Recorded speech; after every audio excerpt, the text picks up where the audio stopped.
When I heard the creak of the floorboards outside the bathroom door, I froze. The water was still running, steam thick around me, and I was sure I'd locked the back door before stepping into the shower. A second creak followed, louder this time, and I knew someone was in the house. I reached for the towel with shaking hands, wrapped it tightly around myself, and opened the bathroom door. And there he was, standing in my hallway. The new neighbor. His eyes widened when he saw me, his mouth opened, then closed again, like he didn't know what to say.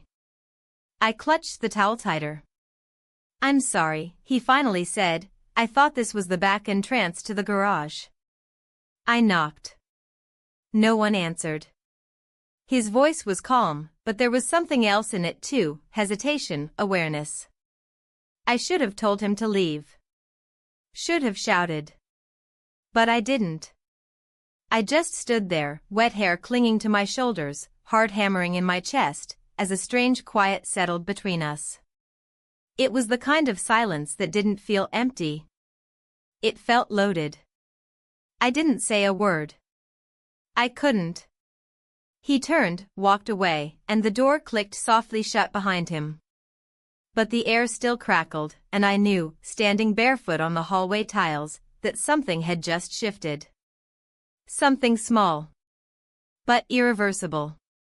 That night, I lay awake in my perfect bed, in my perfect house, beside the empty space where my husband used to sleep, and thought about how a stranger had seen more of me, really seen me, in one moment than my husband had in years.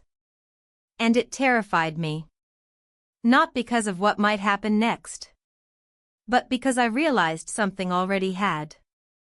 Before I tell you how far it all went, write in the comments what city you're watching from, and answer me honestly, have you ever crossed a line without even realizing you were standing on it? It started with a box of imported tea. He brought it over late in the afternoon, just after I'd come in from trimming the hydrangeas in the front garden. The sun had begun to drop below the line of trees behind the house, and the heat that clung to my skin made my clothes feel too close. I hadn't planned on talking to anyone, I rarely did in those first few weeks after the move, but he walked up the drive like he belonged there. Like this wasn't unusual. Like we weren't strangers. "I thought you might like this," he said, holding out the small package. The woman at the market said it was hard to find. I accepted it with a polite smile and murmured a thank you, not quite meeting his eyes. Something about his presence unsettled me. Not because he was inappropriate, he wasn't. If anything, he was too appropriate. Calm. Soft-spoken. But there was something in the way he looked at me, too steady, too focused, like he saw beyond the polite surface I wore like armor. My husband had left that morning on another trip. 3 days, he'd said, maybe 4. He'd kissed my forehead, loaded his suitcase into the car, and driven off without looking back. No parting words. No softness. Just a list of errands and the number of the hotel front desk. That was our rhythm, efficient, predictable, silent. And now here I was, standing in my foyer with a box of tea in my hands, feeling more seen than I had in months. I placed the tea on the counter after he left and stared at it longer than I should have. I didn't open it. I just looked at it. As if it meant something. That night, I wandered the house alone. It was too large, too perfect. The kind of place people looked at with envy, but that never really felt like mine. I had chosen the curtains, the light fixtures, the Italian tile. But I couldn't remember the last time I'd felt proud of it. Or happy in it. My days had become a pattern of routines, grocery lists, errands, yoga classes I didn't enjoy, dinners I barely tasted. I walked into the bedroom, peeled off my clothes, and looked at my reflection in the full-length mirror. 52. That number sounded heavier than it looked on me, but I could see the changes. The skin at my jaw softer, the lines at the corners of my eyes a little deeper. I wasn't ashamed of my body, no, I still carried myself with care, but I couldn't deny that I missed being desired. Missed being noticed. I slipped into bed and stared at the ceiling. My husband's side of the bed remained untouched. The next morning, I found myself opening the tea box. It was jasmine green, delicately wrapped in thin paper sachets. I brewed a cup, not because I needed it, but because I wanted to feel like someone had done something thoughtful for me. That someone had considered my taste. Later, I saw him again. He was across the street, working on his garden, shirt sleeves rolled to the elbows, his posture easy. He saw me watching and raised a hand. I waved back before I could think better of it. That evening, I prepared dinner and left the second place at the table empty. Again. The routine continued. Days passed. He waved when we crossed paths. Sometimes he stopped to chat. Always brief, always friendly. But every time, there was a hum under his words. A frequency I felt more than heard. I began to dress differently. Not drastically, nothing overt, but I chose softer fabrics, blouses that skimmed rather than covered. I found myself spending more time in front of the mirror.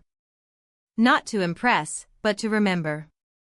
One afternoon, I ran into him at the small organic market a few blocks away. He reached for the same jar of olives I had been eyeing. Our fingers brushed. "Sorry," I said. "No need," he replied, "and then, you have good taste."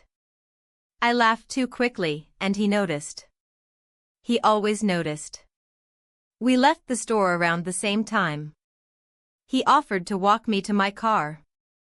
The conversation was light: weather, the neighborhood, the price of tomatoes.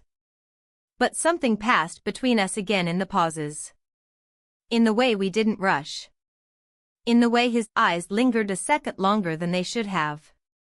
When I got home, I didn't tell my husband about the encounter. Not because it was inappropriate, but because I didn't want to. Because it felt like something I could keep. And once you keep one thing, it becomes easier to keep another. That night, I stood by the window and looked across the street. His lights were on. His curtains open. He was reading, one hand holding a glass of wine, the other resting loosely on the armrest. I turned away before he could see me watching. But I didn't stop thinking about it. And the next time he knocked on my door, I didn't hesitate before opening it. The next morning began like any other, but nothing felt ordinary. The house was quiet, too quiet, the kind of silence that no longer felt peaceful. It felt like something had been left unresolved, like a conversation that had ended too soon. I moved through the rooms with slow, deliberate steps, unsure of what I was doing or looking for. The towel from the night before still hung where I'd dropped it, damp and clinging to the hook. I stared at it for a long time, remembering the look on his face, the way his eyes had widened but not turned away. I went about the day in measured motions, trying to anchor myself in normalcy. I emptied the dishwasher, folded a basket of laundry, watered the plants on the patio. But nothing I touched grounded me. My thoughts kept circling back to the hallway. To the towel. To the silence between us. I didn't want to admit it, but I had left that back door unlocked. Not consciously, but not accidentally either. Maybe a part of me had wanted something to break the stillness. By mid-afternoon, I had dressed and undressed 3 times, settling finally on a simple blouse and jeans. Nothing revealing. Nothing intentional. Yet I checked my reflection more than once before stepping outside. I told myself I was just going to the mailbox, but I lingered at the end of the driveway, scanning the street. His car was there, parked neatly as always. The garage door stood open. A lawn rake leaned against the wall. He was nearby. I took longer than necessary to flip through the mail, my fingers trembling slightly as I skimmed through bills, ads, and grocery flyers. No sign of him. Just silence, and the distant hum of a lawnmower from 3 houses down. I had almost turned back when I heard footsteps on gravel. I didn't look up immediately. I heard his voice first. "Didn't mean to startle you yesterday." I turned slowly. He stood at the edge of his driveway, arms crossed, his face calm but cautious. He didn't move closer.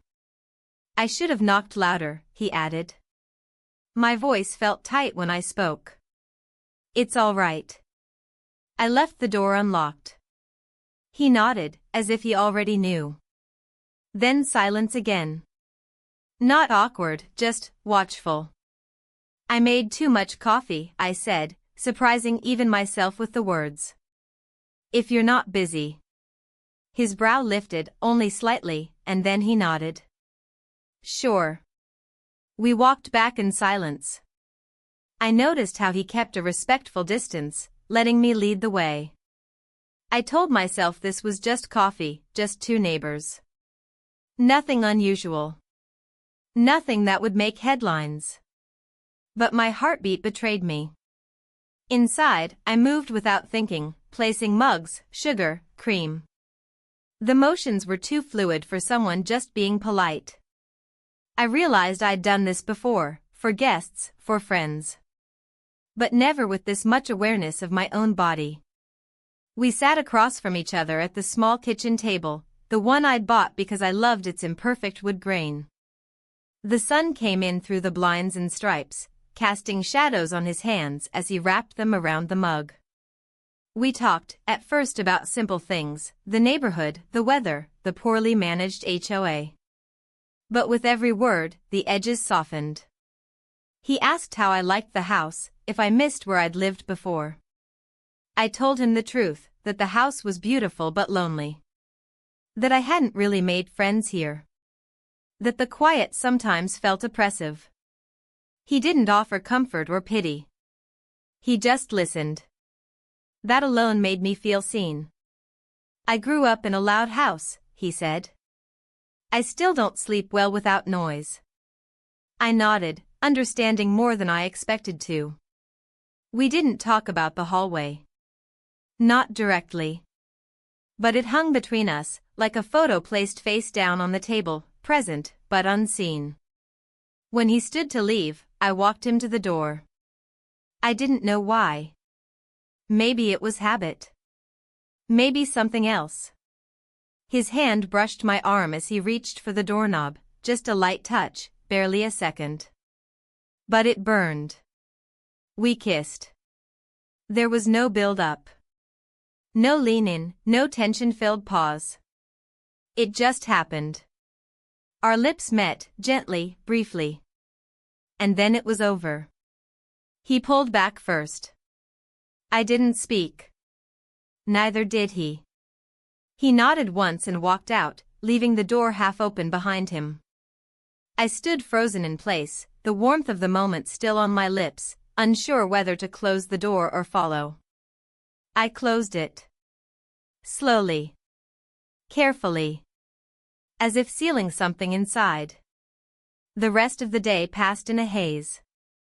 I kept thinking about the kiss, not with guilt, but with confusion. What had it meant? Why had I let it happen? Why hadn't I stopped it? But the more I asked, the less certain I became that I even wanted to stop it. I should have felt shame, or at least fear. But all I felt was awake. Like a switch had been flipped, and the house wasn't so quiet anymore. I called my husband that evening. Just to check in. He didn't answer. I left a message, light, composed, as if everything were as it always had been. I hope your meetings are going well, I said. The hydrangeas are blooming. I'll send a picture tomorrow. My voice didn't crack. My hands didn't shake. I was calm, collected. And yet, something inside me knew the balance had shifted. That nothing, from this point forward, would be exactly as it was. That night, I didn't sleep well. I kept going over the moment, how natural it felt, how unplanned, how entirely wrong and yet, not regrettable. I wondered what he was thinking. If he was lying in bed, playing it over like I was. Or if he had already moved past it. I watched the ceiling until dawn, counting the seconds between thoughts, listening to the distant hum of life outside my window. The world was still turning. The sun was still rising. But I was no longer where I had been. And I wasn't sure where I was going. The days that followed were filled with a strange sense of suspension, as if the air around me had thickened and time moved differently. I kept going through the motions, laundry, groceries, morning walks, but each task felt detached, like I was observing someone else perform them. The kiss, though brief, had shifted something deep beneath the surface, and I couldn't pretend it hadn't happened. I didn't want to dwell on it, and yet I found myself replaying it in quiet moments, not with longing, but with curiosity. What had I done? And more importantly, why? He didn't come by again, not right away. There were no unexpected visits or lingering glances across the yard. I thought I would feel relief at the distance, but what I felt instead was a quiet ache I didn't know how to name. I didn't miss him, not in the way one misses someone close. I missed the disruption. The awareness. The subtle friction that made me feel awake. My husband called midweek. He sounded tired. Not angry, not distant, just tired. He told me the meetings were going longer than expected, and he might not make it back before the weekend. I said I understood. I always understood. It was our unspoken agreement. I would keep things running smoothly at home, and he would keep providing for our life. We never discussed how lonely that life could feel. I tried to focus on the ordinary. I rearranged the spice cabinet. I vacuumed rooms that didn't need cleaning. I scrubbed the patio tiles. But beneath the surface, questions hummed like static. Not about him, about me. What did I want? What was I trying to find? On Friday, I saw him again. He was returning from a run, sweat darkening his shirt, earbuds still in. Our eyes met as he slowed to a walk, but he didn't stop. Just a nod. Just a look. But in that look was an entire conversation neither of us could say out loud. That night, I sat on the porch with a glass of wine and tried to name the feeling growing in my chest. It wasn't guilt. It wasn't desire. It was something more complicated. A kind of restlessness that came from knowing something had cracked open, and not knowing how, or if, I wanted to close it. I told myself that one kiss didn't mean anything. People made mistakes. Boundaries blurred. But no matter how I framed it, I couldn't deny the shift. It wasn't about him. It was about what I felt in his presence, visible. Considered. Alive in a way I hadn't felt in years. The weekend came and went without incident. My husband stayed away longer than planned, as usual. I cooked too much food and ate too little. I walked past his room, our room, each night and stared at the made bed that didn't seem to belong to anyone anymore. We had built a life together, but it had become a structure without warmth. The walls held memories, but none that comforted me anymore. On Sunday afternoon, I went to the local nursery to pick up plants for the backyard. I needed to get out, to breathe new air. I wandered among the rows of herbs and flowers, letting the sun warm my back, pretending I wasn't looking at my phone every few minutes for a message that never came. When I returned home, he was outside tending to the hedges. He didn't wave. Neither did I. But my heartbeat quickened just the same. Later that evening, I found myself pacing the kitchen, unable to settle. I opened the fridge, then closed it. Poured a glass of water, then set it aside untouched. Finally, I grabbed a cardigan and stepped out into the evening air. The neighborhood was quiet. A soft wind rustled the trees, and the scent of jasmine drifted from a nearby yard. I walked without direction, following the curve of the street past familiar houses. At the corner, I saw him. Sitting on his front steps, a book in one hand, a half-empty bottle of water beside him. He looked up. Our eyes met.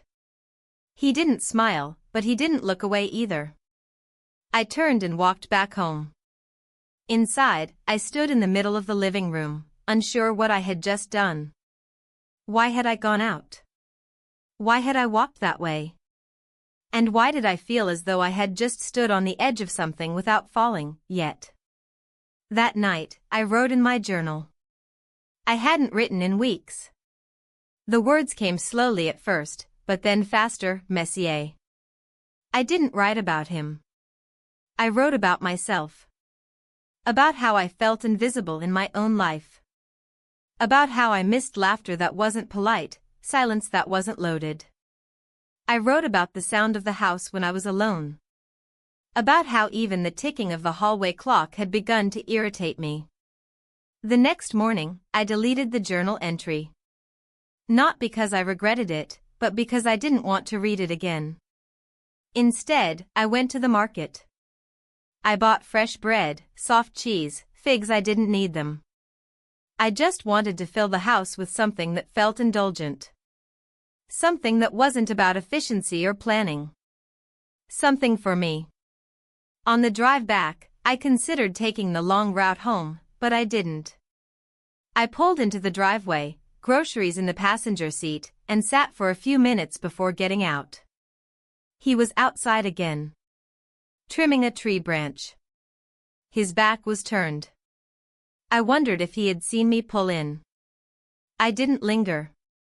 Inside, I put away the groceries in silence. The house felt warmer than usual, heavy with late summer heat. I opened the windows. Let the breeze in. Let the thoughts come. This wasn't about a man. It never had been. It was about the parts of me I had buried under routine. About the woman who still wanted to be more than functional. More than reliable. The woman who remembered what it felt like to be looked at not with expectation, but with interest. I thought again about the kiss. How it hadn't felt forbidden, only unfamiliar. Like a door opened not out of rebellion, but out of curiosity. Not to destroy, but to rediscover. I wasn't sure where that door led.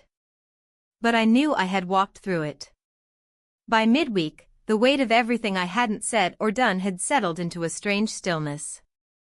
It wasn't exactly peace.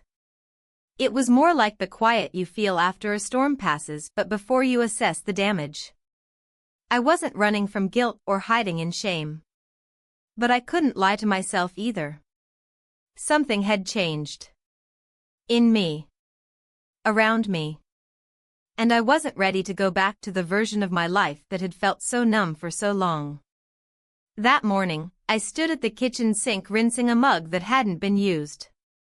It had become a habit, keeping the house in perfect order.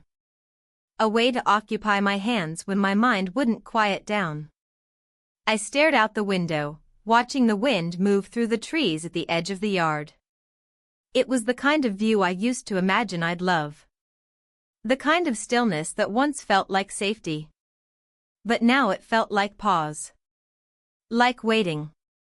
The phone buzzed beside me. A message from my husband. Just one line, meeting cancelled. Back late tomorrow night. I stared at it longer than I needed to, the words hanging in the air like a reminder. He was coming home, and everything would need to be normal. But I wasn't. The next hour passed in quiet preparation. Not for him. For me. I packed a small bag, clothes, books, a few essentials. I didn't know if I'd be gone a day or more. I just knew I needed distance. From the walls that remembered everything. From the routines that had become prisons. From myself, or maybe toward myself. By noon, I was on the road to the lake house. It wasn't far. Just over an hour through back roads lined with aging trees and half-forgotten fences. The kind of drive where your thoughts expand and shift without interruption. I rolled the windows down. Let the air mess my hair. I didn't play music. I wanted the silence this time. The honest kind. When I pulled up to the cabin, I sat in the car for several minutes before getting out. The structure looked exactly the same as the last time we visited, weathered, sturdy, slightly overgrown around the edges. My husband had meant to fix the porch light last fall. He never did. I thought about how many small things had been left undone between us. Inside, the air smelled faintly of pine and dust. I opened the windows, unpacked slowly, made tea I didn't drink. The quiet here was different, less performative. It didn't pretend to be comforting. It just was. By late afternoon, I walked to the edge of the dock, barefoot, feeling the cool boards under my feet.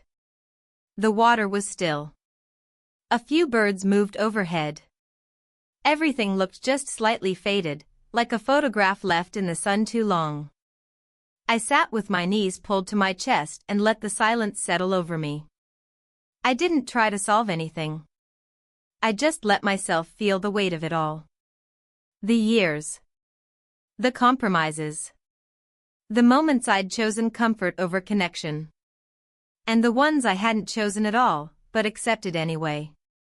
I must have stayed there for hours. I don't remember what I thought about most. There were no breakthroughs. No grand realizations. Just small truths surfacing one by one. I was lonely. I missed being touched, not just physically, but emotionally. I missed laughter that wasn't polite. Eye contact that lasted. I missed being someone's priority, not their afterthought. The sun had dipped low when I finally went inside. I didn't bother turning on all the lights. Just one in the kitchen. I made a small dinner and sat at the table, eating slowly, not because I wasn't hungry, but because there was no rush to move on to anything else. The knock came just as I was finishing the last of the wine. It wasn't loud. Just enough to be heard over the wind brushing the trees. For a moment, I wondered if I had imagined it. But when I opened the door, he was there. Not surprised. Not smiling. Just there. He held up a small box. Your husband lent me this last time we spoke. I figured you might need it. I looked at the box, then at him. You drove all the way out here to return a tool? He didn't answer right away. I wasn't sure if I should. I stepped aside without a word. He walked in slowly, glancing around as if trying to see what version of me lived in this space. The silence between us felt different here. Less charged. More open. I didn't know you'd be here, he said. I didn't plan to be. Another pause. You okay? He asked finally. I don't know, I said. But I'm trying to figure it out. He nodded. I get that. I didn't invite him to stay. He didn't ask. He placed the box on the table and turned toward the door. But before he reached it, he stopped. If you ever want to talk, he said, I'm not far. And then he left. The door closed softly behind him, but the air he left in his wake felt warmer somehow. Not because of what had happened, but because of what hadn't. That night, I sat by the fireplace, legs tucked under me, blanket over my shoulders. I stared at the flames, letting their quiet rhythm calm the noise in my mind. I didn't think about the kiss. Or the rules I might have broken. I thought about choices. About the ones I'd made quietly, day after day, until they formed a life that no longer fit. About how sometimes, it's not one big moment that changes everything, but a series of small ones you almost don't notice. Until you do. I went to bed with the windows open, the night air brushing my skin. I didn't set an alarm. I didn't plan my next step. I just let myself rest. in the unfamiliar feeling of being uncertain. And strangely, okay with it. I woke the next morning to the scent of pine and damp earth. Light filtered through the cabin's thin curtains, brushing against the wooden floor in narrow lines. I stayed in bed longer than usual, not out of tiredness, but out of a quiet reluctance to move. The silence here didn't press on me the way it did at home. It held me, like a familiar hand resting on my back. I didn't check my phone. I didn't make a to-do list. I simply lay there, letting my thoughts rise and fall like the slow rhythm of the lake outside. Eventually, I pulled myself up, dressed in layers, and brewed a cup of coffee that I carried to the porch. The chill in the air was sharper today. Autumn was creeping in earlier than usual. I sipped slowly, watching the wind play across the surface of the water, and let my mind wander. I thought of nothing and everything. The way time felt thicker here. The way my body responded differently to space not filled with expectation. The way solitude, in the right dosage, could feel like healing. By mid-morning, I had started a small fire inside. I sat beside it with a book in my lap, barely reading. My eyes moved over the words, but the story didn't stick. I was too full of my own thoughts to let in someone else's. I wasn't surprised when I heard the knock on the door again. It was softer this time. Less cautious. More familiar. I set the book aside and rose, heart ticking slightly faster in my chest. When I opened the door, he was there, jacket half-zipped, eyes steady, hands empty. "I figured I owed you more than a tool drop-off," he said. I nodded and stepped aside again. He entered with the same quiet energy, looking around the room as though trying to memorize the details. I wondered what he saw. The blankets I hadn't folded. The mug still sitting by the sink. The silence that wasn't awkward this time. "I brought something," he said, reaching into his jacket and pulling out a small tin. "Cookies. Don't ask if I made them." I allowed a small laugh to slip out, the sound startling in the still room. I took the tin, set it on the table, and gestured for him to sit. We didn't talk much at first. He looked at the fire. I looked at him. There was a rhythm to the quiet now, like two people who had stopped needing to fill it. Eventually, he spoke. "Do you ever wonder when it happened? When things shifted?" I didn't answer immediately. I knew what he meant, but I needed time to shape my thoughts. "I think it's gradual," I said. "Like erosion. You don't notice it until something caves in." He nodded slowly. "And then you can't unsee it." The words settled in the space between us. Not heavy, but real. Uncomfortable in their truth. "I used to think comfort was the goal," I continued, not entirely sure why I was saying it out loud. "That if everything looked good on paper, I should be happy. But comfort can be quiet in the wrong ways." He looked at me then, not with judgment, but with recognition. Like he'd walked the same path, barefoot. We didn't speak of spouses. Not directly. We didn't need to. Later, we moved outside. The lake shimmered under the midday sun. Leaves rustled above us, the branches sighing like they understood more than we did. We walked slowly along the edge of the property, not touching, not too close. The space between us carried its own tension, but it wasn't dangerous. It was just full. We sat on the bench overlooking the water. I pulled my sweater tighter. He leaned forward, elbows on knees. "This place suits you," he said. I shrugged. "It's quiet." "Not all quiet is bad." I turned my face toward the breeze. "No. Just the kind that empties you." He didn't answer that. He didn't need to. There was a long pause before anything else was said. I don't remember who leaned first. I don't remember if it was instinct or decision. I just remember the moment of nearness. The breath between us. We kissed. We didn't speak after.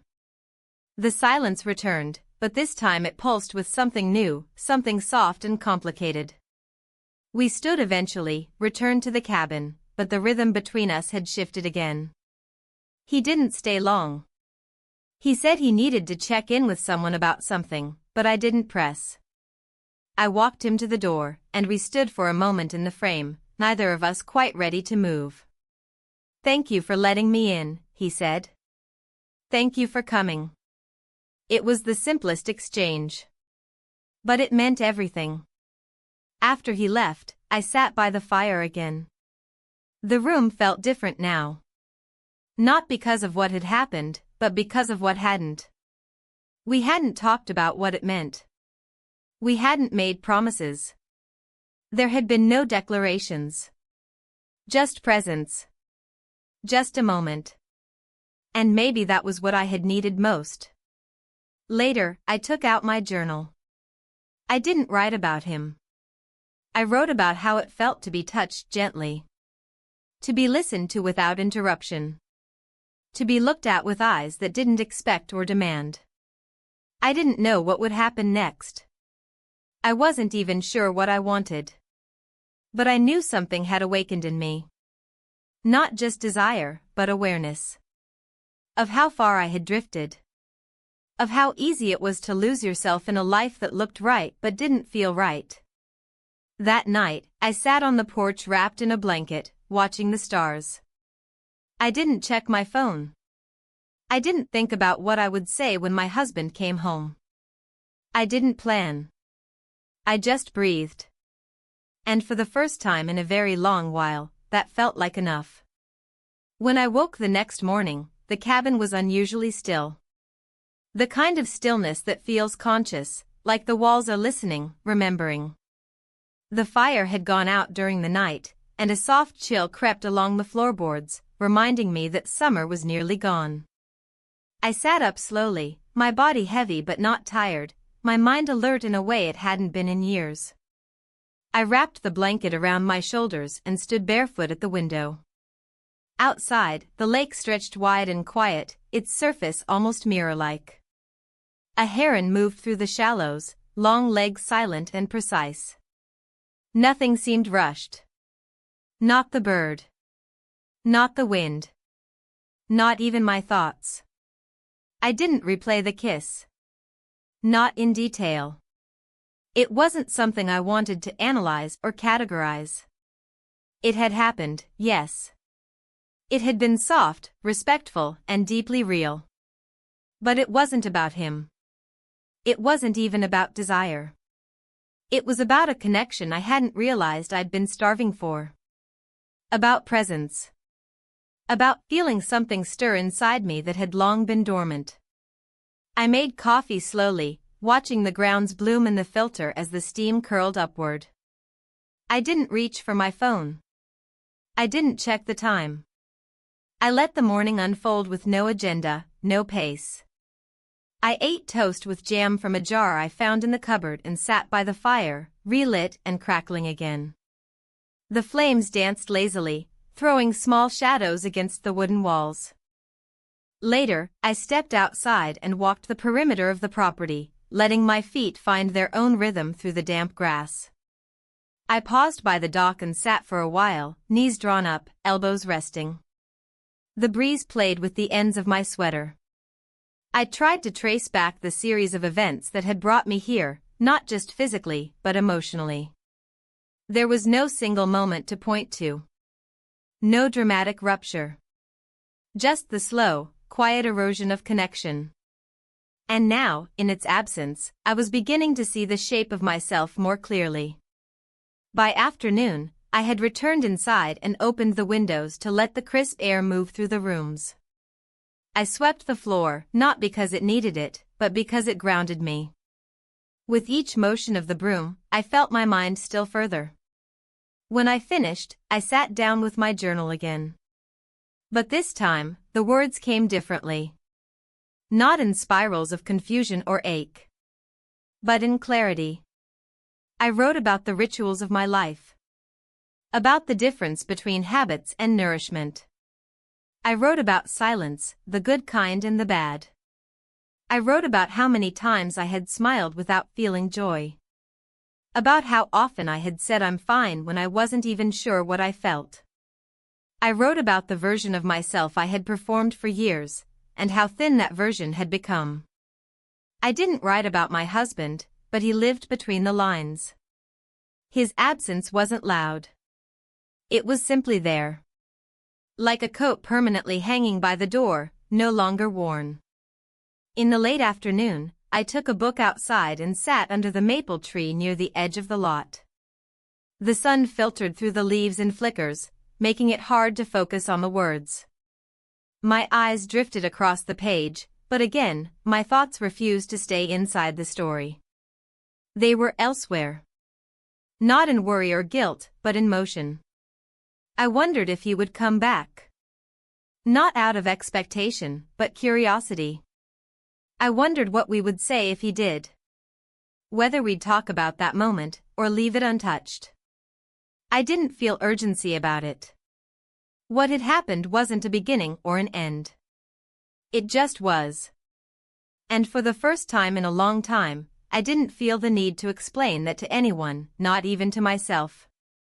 The wind picked up just before sunset. The kind that makes the trees whisper louder than usual. I pulled my sweater tighter and returned to the cabin, closing the windows one by one. The inside felt warm again, touched by the day's light. I reheated soup I had brought in a jar and ate at the counter, my back to the room, watching the sky fade from blue to gray through the small window above the sink. That evening, I finally checked my phone. A message from my husband. Home tomorrow around noon. Let me know if you want me to pick up anything. It was neither cold nor warm. Just transactional. We'd built a whole marriage out of those kinds of messages, clear, efficient, emotionally vacant. I stared at the screen for a while, thumb hovering, then simply typed, "I'll be back by morning." I didn't feel dread. I didn't feel anticipation. Just acceptance. The sense that something needed to be faced, not fixed. That I was returning not to resume life, but to acknowledge what it had become. I packed slowly. Folded my clothes with care. Closed the journal and tucked it into my bag. Before I went to bed, I walked through the cabin one last time, my hand grazing the edges of chairs, the corners of door frames. I paused at the fireplace and let the embers fade on their own. That night, I slept without dreams. Not restless. Not content. Just still. Morning came gently. I made coffee and drank it slowly, one last time on the porch. The sky was pale and cloudless. The lake shimmered like a secret, unchanged. I loaded the car without noise. Before leaving, I stood by the front door and looked back at the cabin. It had been a pause. A mirror. A kind of quiet I hadn't known I needed. The drive home was calm.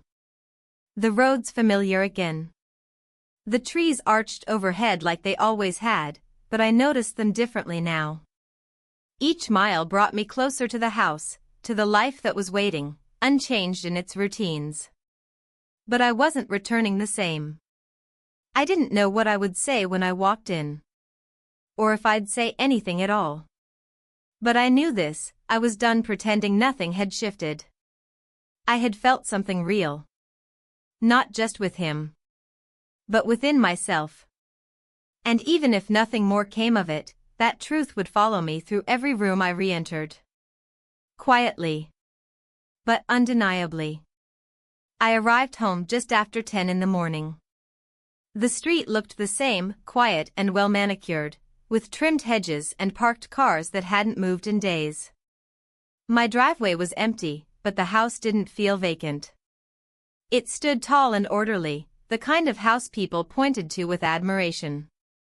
But as I turned the key and stepped inside, the silence wrapped around me in a way that felt different from the stillness at the cabin.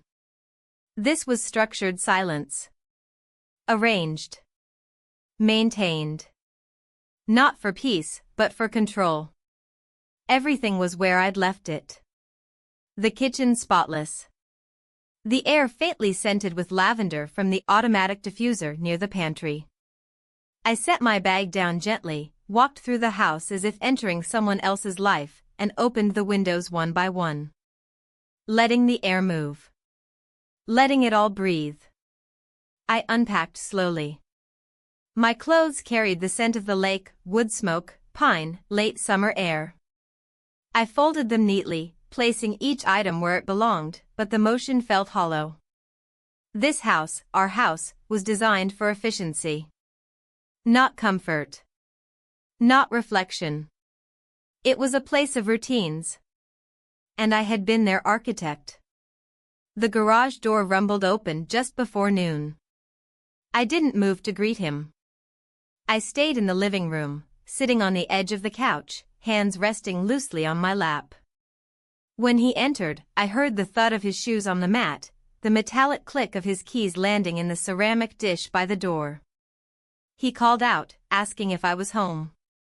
I answered quietly, and he walked in, holding a brown paper bag in one hand. He said he brought lunch, that he thought we might eat together. I nodded. I didn't want to be cruel. I wasn't angry. Just distant in a way that I couldn't reverse.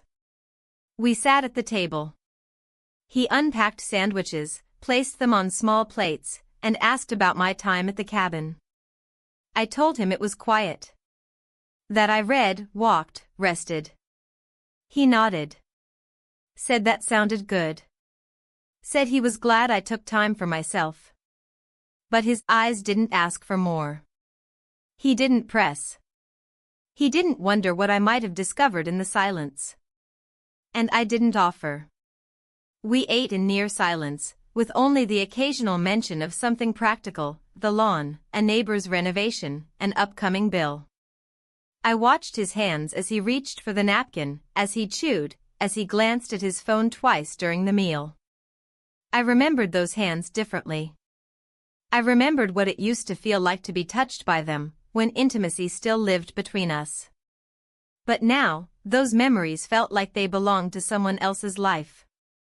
After lunch, he said he had a few calls to make. He disappeared into his office, and the door clicked shut. I stayed at the table for a while, then cleaned up alone, methodically wiping down the counters that didn't need wiping.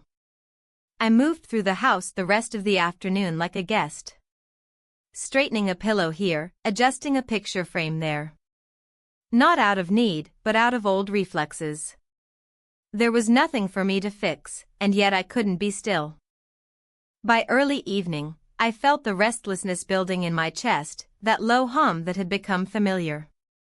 I stepped outside, walked to the end of the driveway, then turned left, heading toward the park. The air had cooled again, and the trees whispered above me in their late summer rhythm.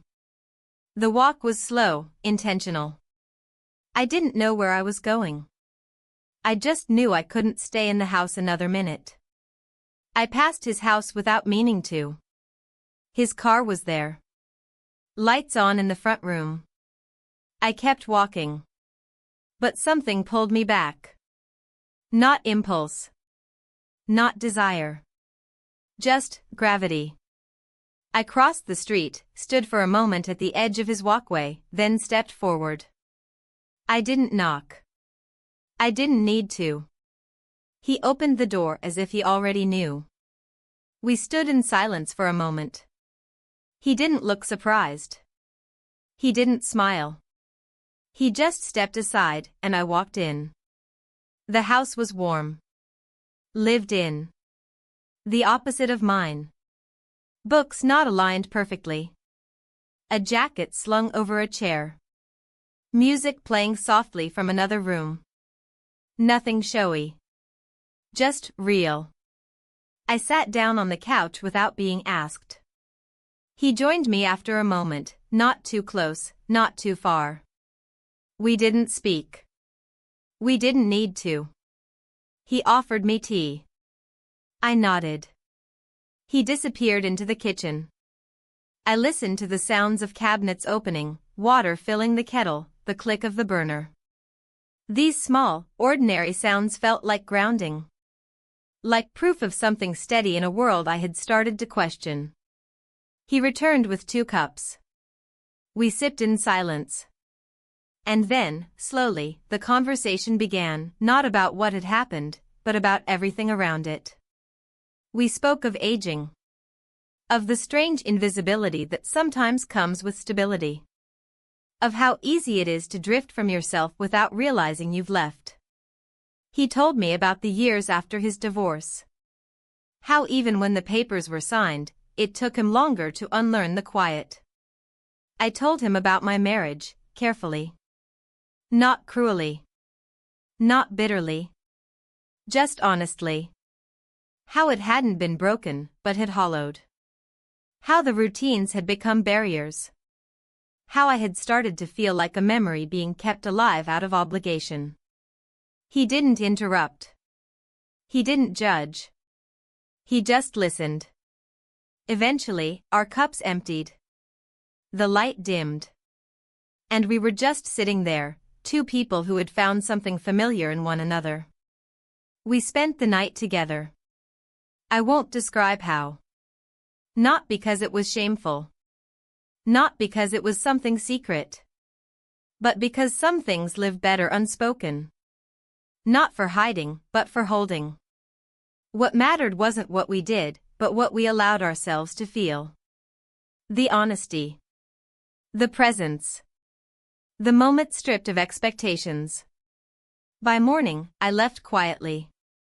No dramatic exits. No whispered promises. Just a gentle goodbye, a nod that said everything we didn't. The streets were still quiet when I returned home. The house, untouched.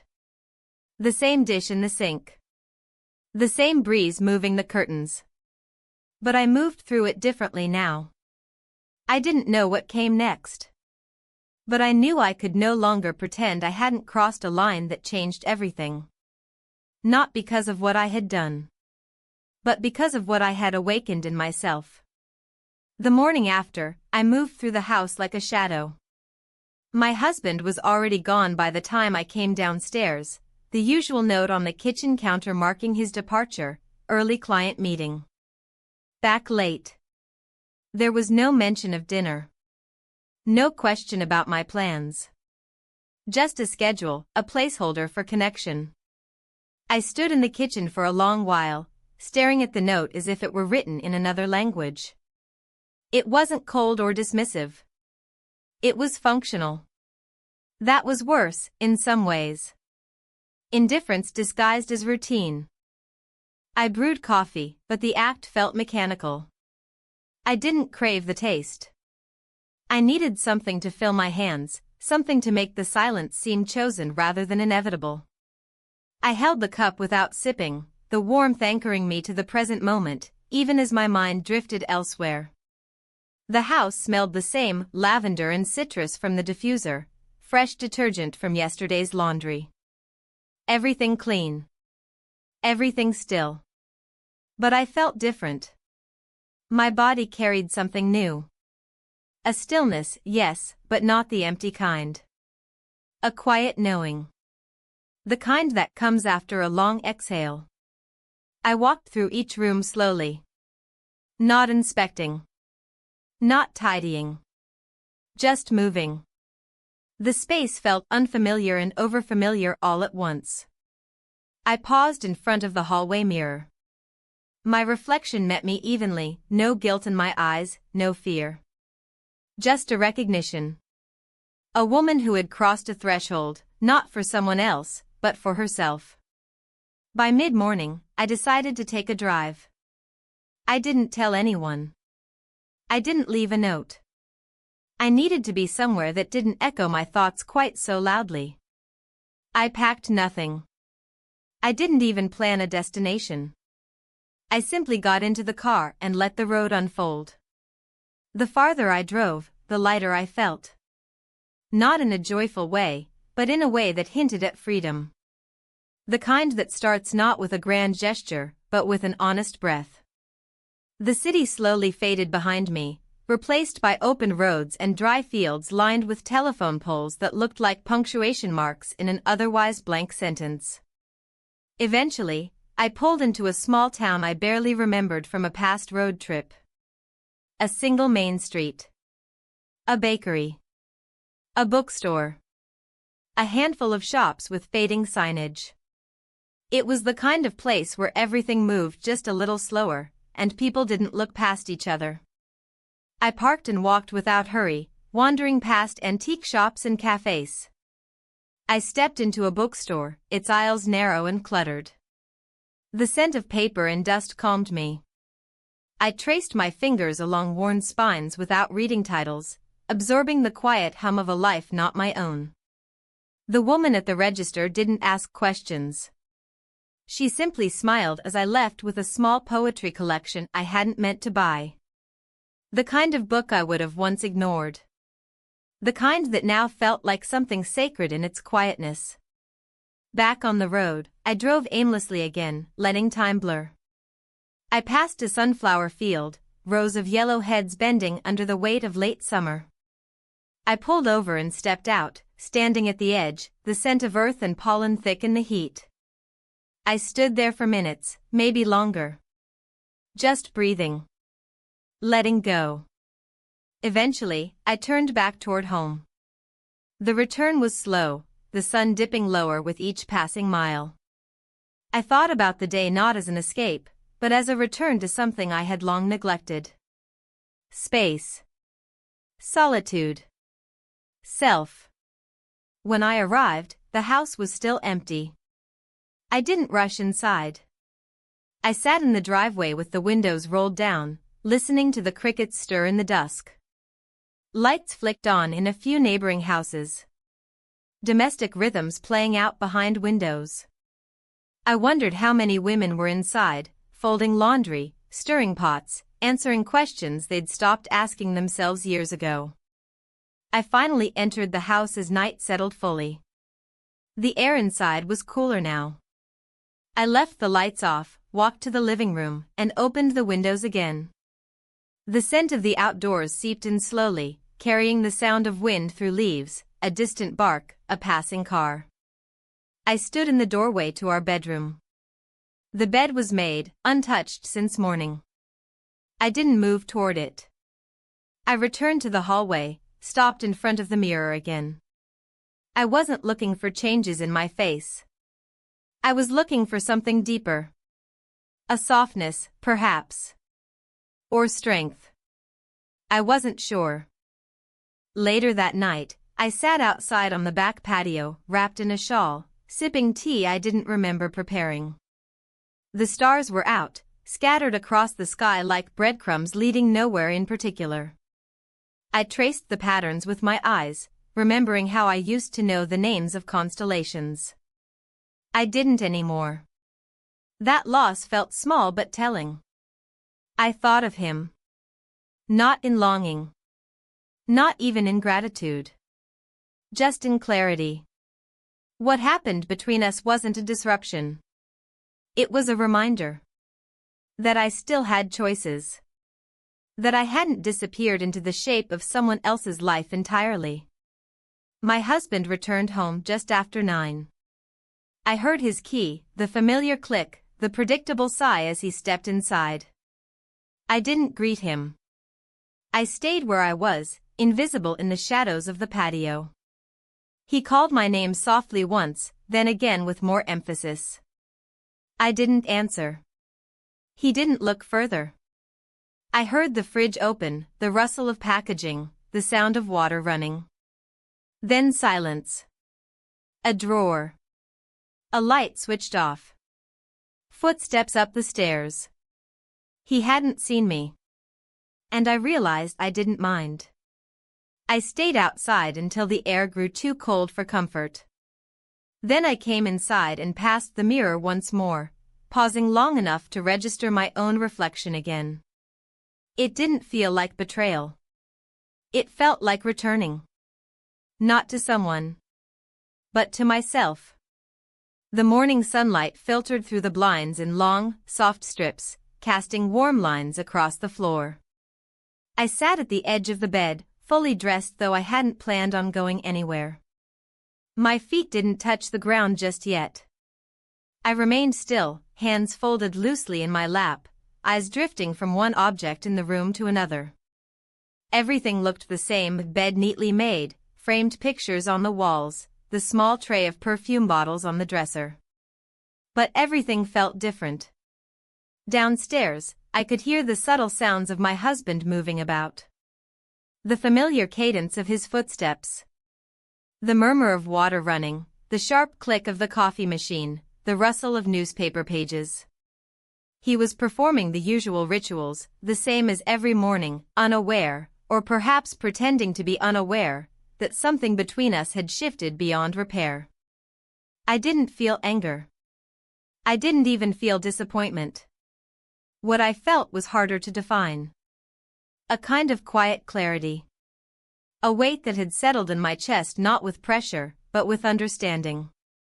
I had gone too far to return to the woman I was before.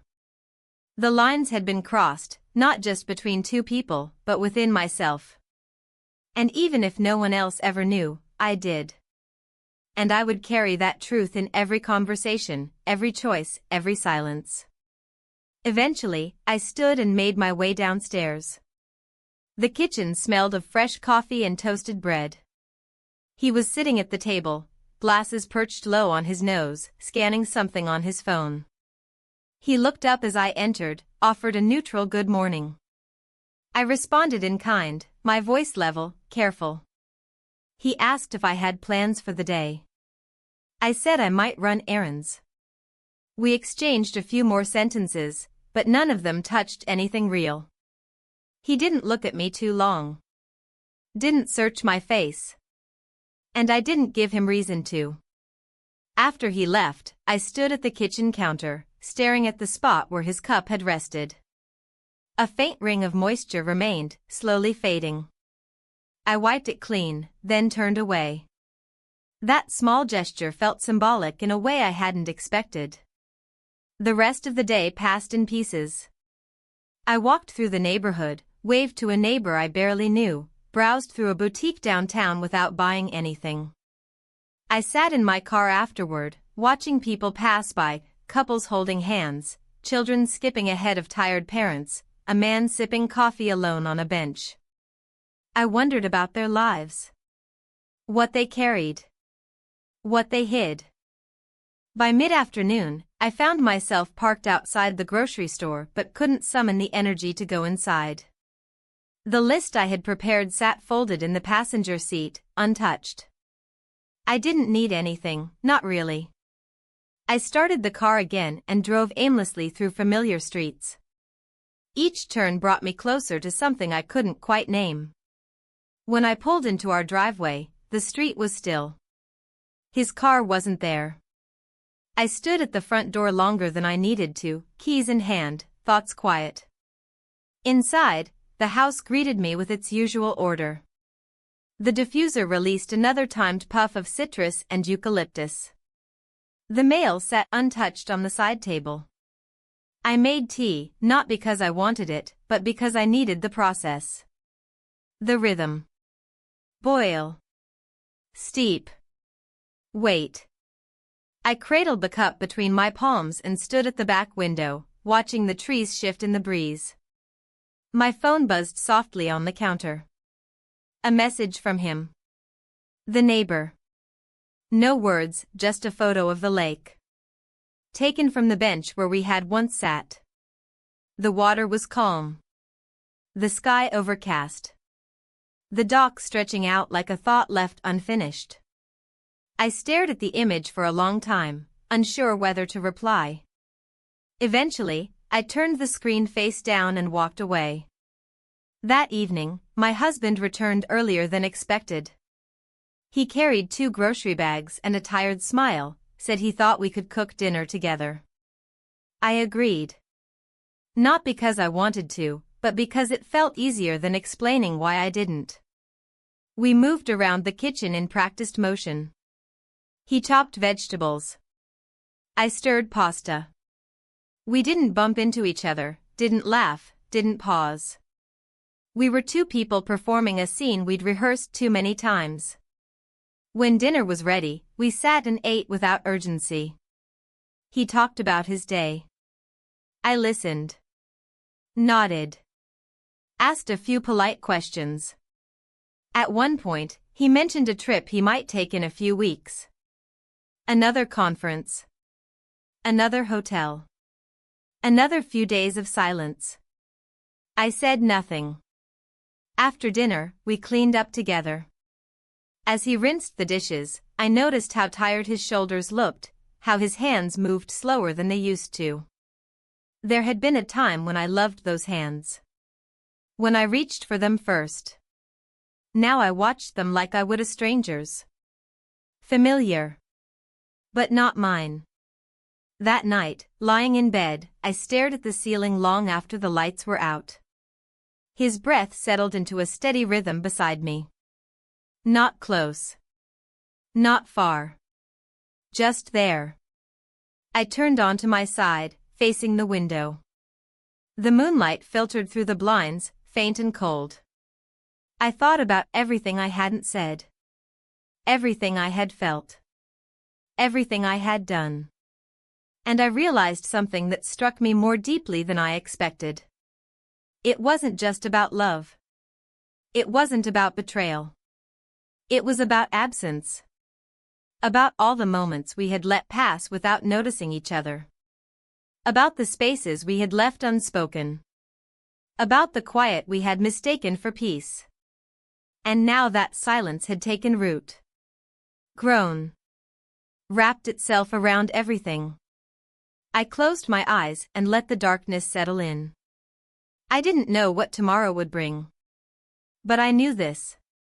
The version of me that once belonged fully to this life no longer existed. And no matter what came next, I would never again be someone who mistook emptiness for contentment.